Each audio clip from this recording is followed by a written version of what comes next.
বিসমিল্লাহির রহমানির রহিম। প্রিয় সুধী, আজকের দিনটা ছিল আমার স্কুলের বার্ষিক, আমি যেখানে জব করি সেইখানের বার্ষিক ক্রীড়া প্রতিযোগিতা ও পুরস্কার বিতরণী অনুষ্ঠান 2026। সো উপস্থাপনার দায়িত্বটা আমার উপর ছিল। সেই জন্য সকাল সকাল সুন্দর করে একটা চমলক্ষ সাজ দিয়ে আমি চলে গিয়েছিলাম আপনাদের প্রাণপ্রিয় চমলক্ষ আপু আজকের অনুষ্ঠানের কার্যক্রম শুরু করার জন্য। সো আজকের দিনটা প্রত্যেকটা স্কুলে পড়ুয়া মেয়েদের বলেন ছেলেদের বলেন, আজকের দিনটা মনে হয় সবারই একটু অন্যরকম থাকে।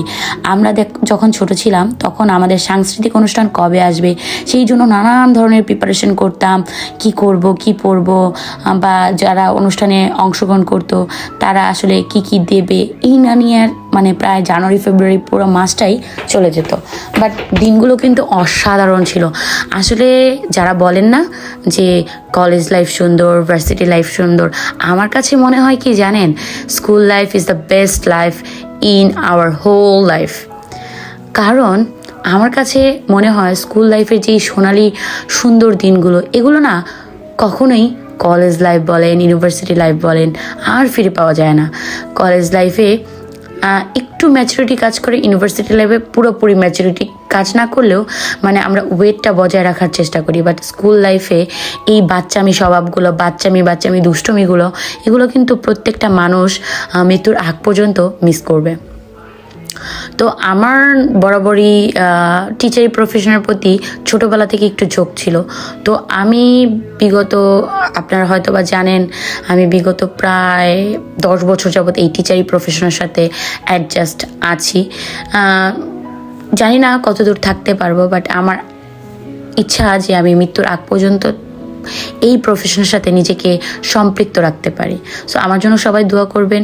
সো আজকের অনুষ্ঠানটা ছিল পুরস্কার বিতরণী আর নাচ গান, নানান বিনোদনমূলক কার্যক্রম ছিল।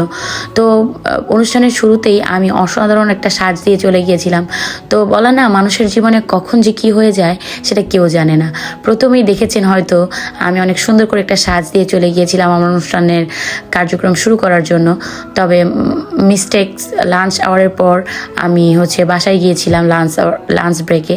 তো রিক্সার সাথে বেঁধে আমার একটা দুর্ঘটনা হয়, যার দরুন আমার পরে পুরো কস্টিউমটা চেঞ্জ করা লাগে। যদিও শাড়িটা আমি আবার নতুন করে পরিনি, জাস্ট হিজাবটা এবং সাজটা পরিবর্তন করে এসেছিলাম।